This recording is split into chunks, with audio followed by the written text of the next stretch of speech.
Ayoko magalit. Isa yan sa parte ng buhay ko na ayoko talagang nararamdaman.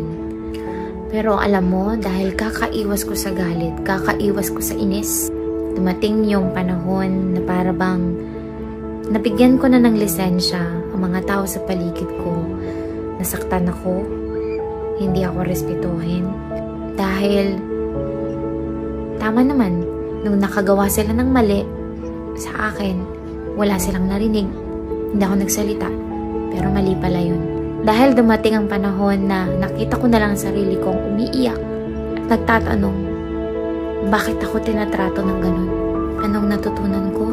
Hindi dahil negatibo, hindi dahil galit o inis ang nararamdaman mo ay kailangan mo ng takbuhan. Hindi tinatakbuhan ang mga emosyon. Kailangan mo itong maramdaman, kailangan mo itong itintihin at tanungin, bakit ko ba ito nararamdaman?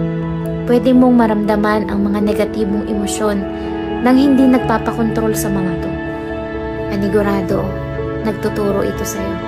At isa sa mga yon ay magsasabing, huwag mong hahayaan na saktan ka ng ibang tao. At huwag mong hahayaan na tapak-tapakan ka na lang ng mga ito.